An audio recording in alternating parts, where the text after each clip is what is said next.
Hello everyone, welcome to Manika IAS. Welcome to the daily news analysis session presented to you by Manika IAS. So first of all, I would like to inform you that due to some technical error, we are not able to provide you with the videos on the board, but we'll soon continue that. As of now, in order to have a continuity with respect to your studies, we are providing you with the videos through the uh, other mediums.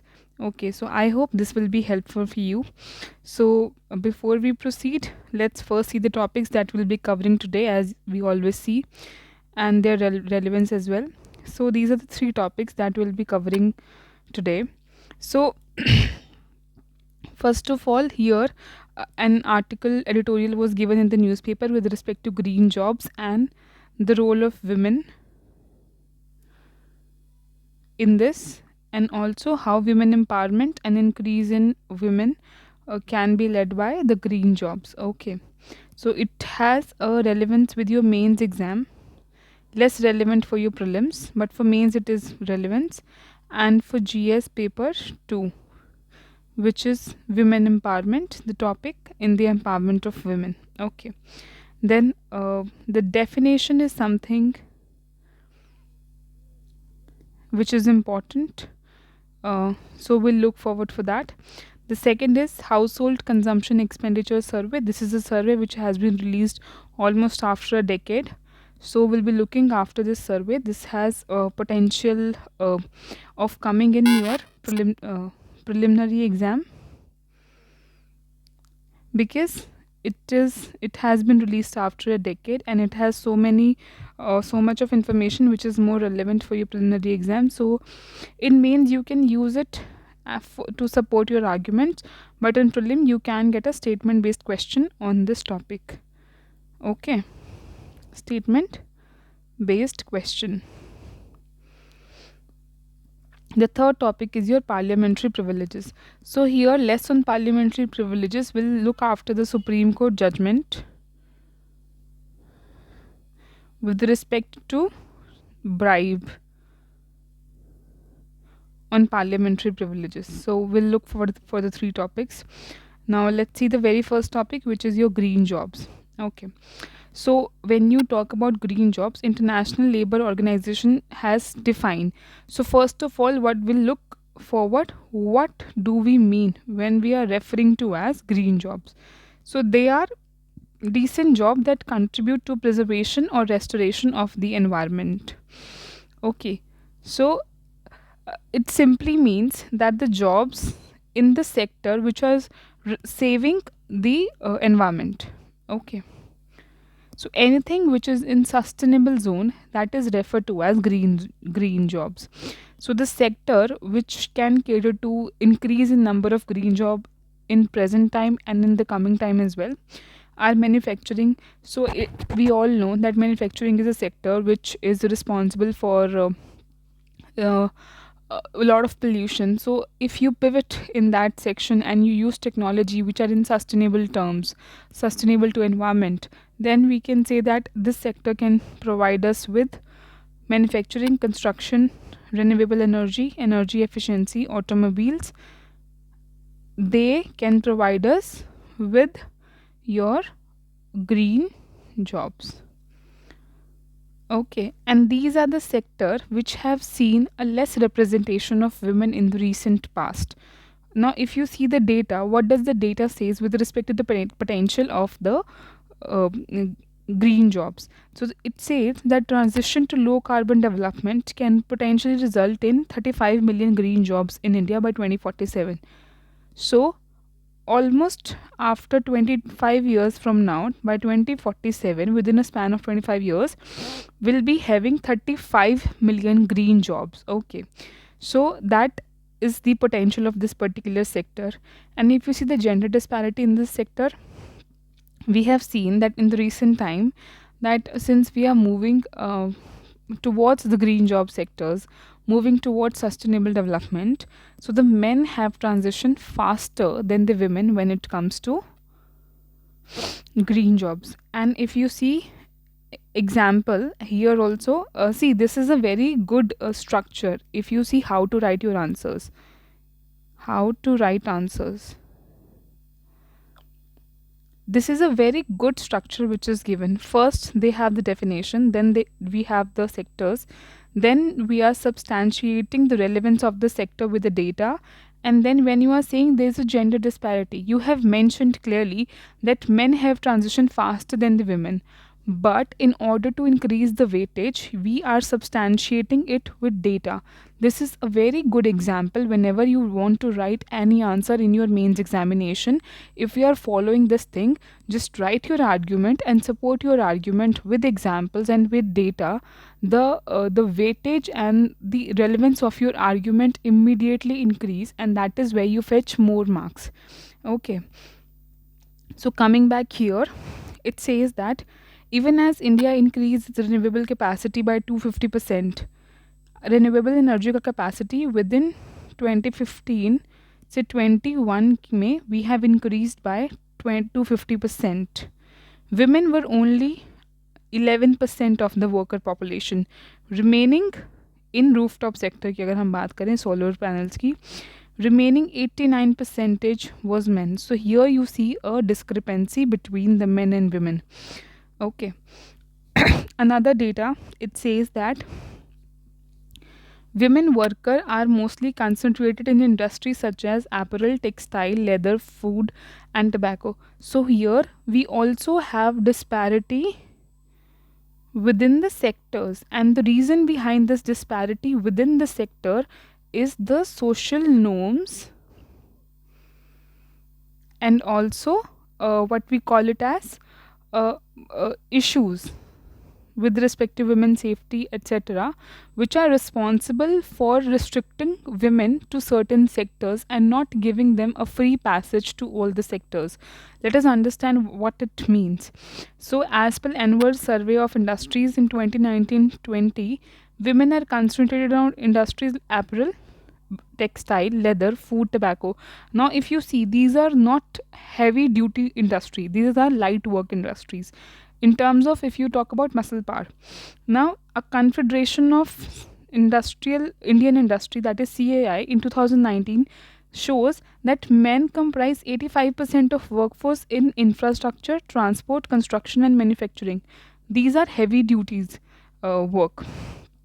Okay, so that is why we see a difference in the presence of uh, women in certain industries. Now, in 2023, Skill Council of Green Jobs in India, they have released a study that 85% of training for green skills was imparted to men. Over 90% of women believed the social norms limited their participation in training for the green jobs. So, not only they didn't transition, they were not even provided training, and the reason behind that was the social norms and social stigma. And what are that? That the belief that women are unsuitable for certain technical roles.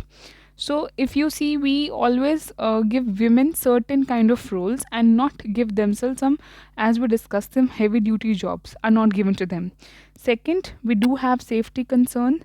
So if there is a field job which require attention in late night as well, so and you do not consider it safe for women to be there, and that's where you want men to be there, and that is why there is this disparity.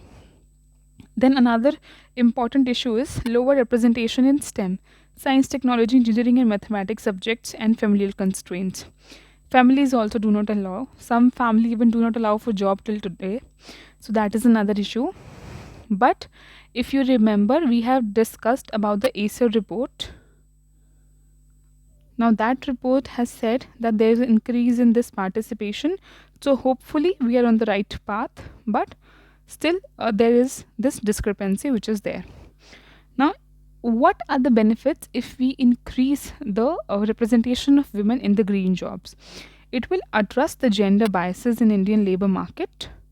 Okay, and then it will improve women labor for participation rate, which in turn will improve India's GDP.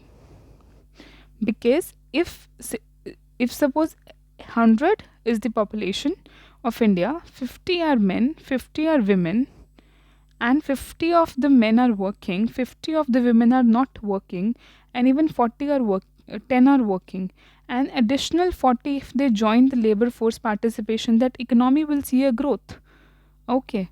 In terms of generation of economy, even if you take example of family, the number of earning member of family will increase, hence the income of the family will increase, since they will if the income of the family will increase, they will spend more, which in turn will increase the economy in general for the country, and this is how you will reach the target what we are expecting to reach, and it will create economic, technical, and social opportunities for men and women both.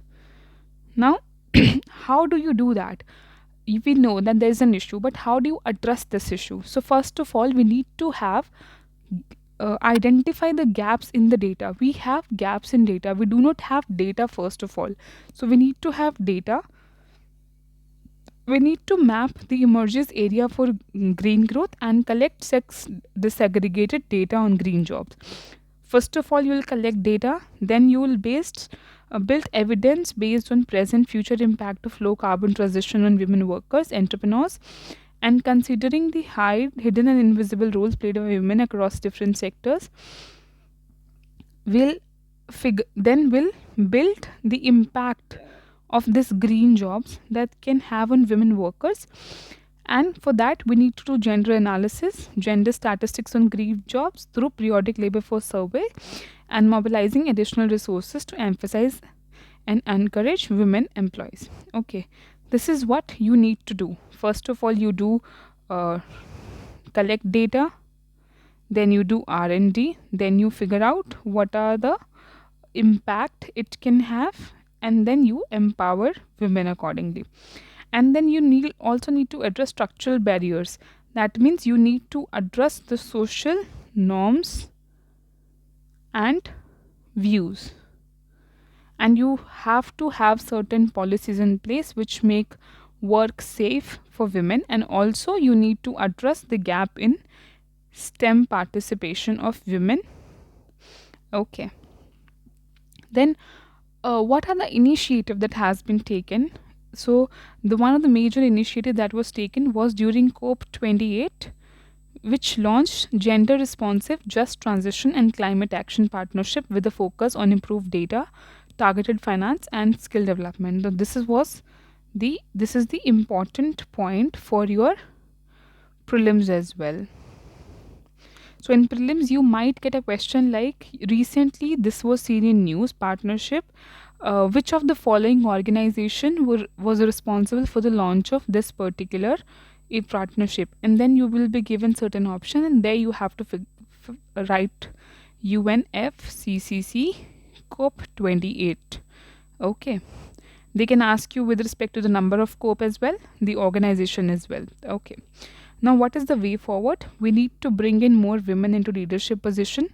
That means, if you see, we need to enhance the political presentation. And in this regard, the recent passage of bill which gave mandatory 33% reservation for women in parliament and state legislature is a very good initiative to incorporate gender specific needs in low carbon development strategies that can promote women integration in green jobs. We need to have a partnership within the stakeholders, that is your government, private sectors, and other stakeholders like women and other women related organization necessary to leverage the benefits of innovation, technology, and finance for women entrepreneurs. Okay, so as you know that self-help groups, 90% of their financing is given to women. 90% of SHGs in country are women, and they are giving finances to women entrepreneurs. So this is one way, and you need to have more innovation and technology, and you need to bring in all the stakeholders at one place to have better policy measures. And then even the businesses, they must recognize centrality of gender justice and ensure equality. So we know that whenever you see employers also somehow they assign certain roles to women, they employers also prefer, like, reception and other such roles where they want women to do that. However, when it comes to giving employment in high paid jobs, they prefer it to give it to men and not women, because of certain policies like mandatory maternity leave, and then there was this issue with respect to menstrual leave as well, which was set aside now. But due to all these policies, and then you cannot ask women to overtime and stay overtime and work late night for the employers, and that is where employers also tries to hire men in the higher paid jobs. Okay, so this is one area of concern, so they should also understand that they should also promote gender equality. Now let's come to the second topic, which is your household consumption expenditure survey. Okay, HCES. So it was released, as I said, after a span of almost a decade. It last released in 2011-12, and it is released in 2023 by National Sample Survey Office by Ministry of Statistics and Program Implementation, in short for MOSPI. Okay, so you remember this point. This is important point for your prelims. Now now let's understand what does the household survey do. It understand how households across India, they incur expenditure on consumable items in a given period, and they also capture auxiliary information on household characteristics and demographic details. They try to read the pattern of expenditure of households in India.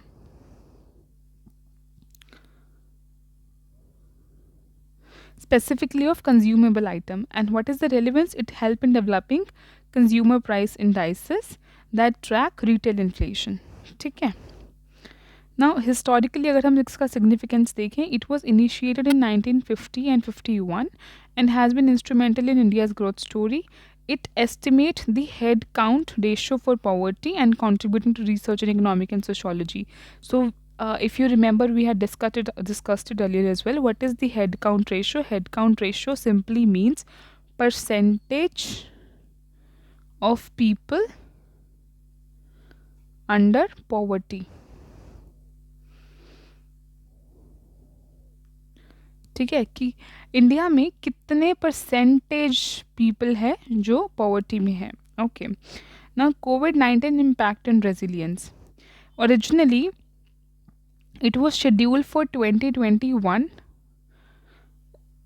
but it faced delay due to COVID pandemic, and we had seen that many such activities faced delay due to COVID-19, as a result of which it commenced in August 22 and concluded in July 2023. It has a two-phase approach which underscores perseverance and commitment to capturing comprehensive snapshot of India's household consumption patterns. Okay, so we do have a methodological. They have changed the methods also. HCES 2020 to 2023 saw a shift to a modern computer-assisted personal interview method using tablets for data entry. So they are using modern computer-assisted interviews. Okay. Then it has engaged a sample size of about more than 2.6 lakh household, and they were strategically selected to align with consumption pattern of New India. And when we are saying New India, we are also including the demands such as paneer. That means we are catering to nutrition part, LED bulbs, headphones, and details on online purchase. See, if you compare 2011 to today, the needs of the country has differed. See, earlier, since the poverty was high, so we were only focusing on food security. Even the households were looking after having food. Okay, so the agenda was to fill your stomach, and the staple food used to be rice, chapatis with vegetables or dal. Okay, so but nowadays people wants to have a balanced diet, so we have moved from food to nutrition security.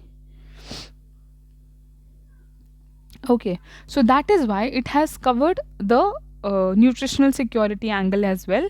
And there is one findings as well which shows that the consumption of cereals has gone down, but of fruits has increased. That means people are putting focus on having vitamins as well. They are trying to have a balanced diet which includes your vitamins, minerals, and since we are including paneer, so we are talking about protein as well. And then it has also including details on the online purchase. So online market got a boom in the recent time as well, and that is why these all parameters have changed. Okay. Then the next thing is how they are collecting data. They combine conventional and contemporary practice, and it aims to accurately capture diverse consumption patterns. Retention of traditional practices, such as they are imputing value of homegrown items, gifts, loan, exchange, alongside innovative of imputing values received from free of cost through welfare program. तो अभी welfare program जो free of cost receive होता है उसकी भी value they are computing. Okay. So it also says that average monthly per capita expenditure stands at 3,773 in rural and 6,457 in urban India. So what are the trends? Analysis indicates a transformation in monthly per capita income with a decline in percentage share expenditure on cereals and an increase in fresh food and processed food, as we discussed. A noticeable surge in non-food expenditure on durable goods suggests that improved standard of living and preference of lifestyle enhancement. See, earlier people used to compromise on their lifestyle to save for future, but today generation is not looking forward to compromise on today's needs to save for future money. Although they are saving, it's not that they are not saving, but at the same time the lifestyle has improved. They are okay to spend some amount on improving their lifestyle as well. Okay, so the standard of living and preference for lifestyle enhancement has also increased. So it also acknowledged the collective efforts of Indian Statistical Service Office, Subordinate Statistical Office, and the entire staff. So these are the partners who were responsible for this particular survey. Now let's move to the very last topic for today, which is your parliamentary privileges and the Supreme Court judgment. So what has happened recently? A 7-judge bench headed by the Chief Justice of India, which is your Justice D.Y. Chandrachud, CJI, Justice D.Y. Chandrachud, okay, has ruled that parliamentary privileges will not protect MPs and MLAs who take bribes to speak or vote in the parliament, state legislature for criminal prosecution. See, there are certain sort of parliamentary privileges which are provided to the MPs under Article 102 and to MLAs under Article 194. Okay, and they come as collective privileges and individual privileges. In collective means of house, and individual means to the MP and MLA, and one of them includes protection from arrest if the house in session. Okay, and some 40 days before and after the house is in session. Okay, so the Supreme Court now has said that if you are taking bribe and you are speaking or voting against a particular individual in the legislature, that means you will not enjoy your parliamentary privilege. Okay, so an appeal was filed by JMM leader Sita Soren, who was accused of taking a bribe to vote for a particular candidate in Rajya Sabha election 2012. This is the case which is in news, which was taken to the Supreme Court, on which the Supreme Court has given this judgment. Though the lady later denied culpability on the ground that she voted for the official nominee of her own party and did not vote for whom she took bribe. Okay. And the Jharkhand High Court has refused to quash the charge sheet filed by the CBI in this case, following which she moved to the Apex Court. Now, the Apex Court has also delivered against her. Okay. Now, what is the premise of the judgment? What is the judgment saying? Okay. So, this is a very good line if you want to write in your answer, because it is this topic that can easily be asked in your mains. So, it says privileges and immunities are not gateways to claim exemptions from general law of land. Corruption and bribery of members of legislature erode the foundation of Indian parliamentary democracy. And that is why you privileges and immunity cannot act as shields and cannot use as gateways to claim exemptions from general laws of land. So now this has overruled a 25-year-old majority view of Supreme Court laid down in GMM bribery case of 1998, which was a 5-judge bench. One thing that you need to know here is whenever Supreme Court deliver a judgment on the topic on which there is already a judgment, it can only deliver the judgment or overrule that judgment, particularly वो उस case को सुन ही तभी सकता है when the bench is of larger number. Like for example, in this case, if there was a 5-judge bench which delivered the judgment on bribery and then voting or speaking in the parliament. Now, if Supreme Court has to deliver a judgment over it, it has to do it by a 7-judge. A 5-judge bench cannot overrule the judgment of another 5-judge bench. It has to be more than 5. Okay. So you have 5, 7, 9, 11. This is how it is. Because अगर आप even numbers के अंदर रखोगे, the chances is that you get a tie. But here we want a judgment, so that is why we do not want a tie there. Okay. Because that will unnecessarily increase the time spent in the judiciary. Okay, that is why we have odd numbers. Now, and this is what is referred to as court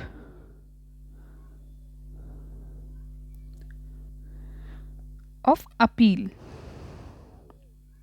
Okay, now here Justice Chandrachud has clarified that offence of bribery was completed at the moment when the corruption money was accepted, and it is not necessarily whether you make speech or favor in that, but once you have accepted the bribe, that's it. That is where the crime has committed, and on that particular crime you has to face a criminal prosecution. Okay, now what was the rationale which was given in the 1998 judgment? Okay, the Constitution bench dismissed the notion that if whittling down, this was the rationale which was given by 1998, that whittling down the parliamentary immunity would expose a vote or a speech made by the opposition lawmakers in the House to criminal investigation and thus enhance the possibility of abuse of law by the political parties in power. They said कि अगर आप उनका parliamentary privileges को reduce कर दोगे तो what will happen? There can be abuse of power by the political parties who are in power. Okay, and oppositions will be put under criminal investigation, but this has been set aside by the current constitution bench, and they said that parliamentary privileges are available only in 2 circumstances. First, if the actions of a legislator were meant to enhance the dignity and authority of the house and its member as a collective body, if you have to enhance the dignity and the authority of the house. Second, if the exercise were in rights of speech, protest and freedom for arrest among others, a claim for immunity if not survive अगर ये test fail हो जाता है. Okay, now the reasons why the Supreme Court has said delivered this judgment. It say that if you take bribe and do something on the basis of bribe, and if you don't do, then it is against the spirit of democracy. They were destructive to aspirational and deliberative ideas of constitution. See, whenever you elect a parliamentarian or say MLA who is your representative, since India is a representative democracy, that individual has to speak what the people feels and then has to abide by the ideology of the political party जिसके basis पे that particular person has gained weight from the people. Now if you are taking bribe and if you are doing actions which are against the will of the political party to which that person belong, and on the basis of whose ideology he has got votes of the people, then that defeat the purpose of representative democracy. It is against the spirit of democracy, and it create a polity which deprives citizen of responsible, responsive and representative democracy. Okay. Freedom of speech and expression does not include bribes. You have your freedom of speech and expression, but it should not include your freedom to take bribe and then speak something. Okay. It doesn't extend, and as we discussed, the immunity under Article 105 and 94 does not extend to giving or taking bribe. It will only kick in if legislature act in furtherance of fertilizing a deliberative, critical, and responsive democracy. Okay, so this is again another important statement that you can use in your conclusion. Okay, so this was it from today, and if you have any questions, you have any doubt, you may please ask in the comment section below. Thank you, have a nice day.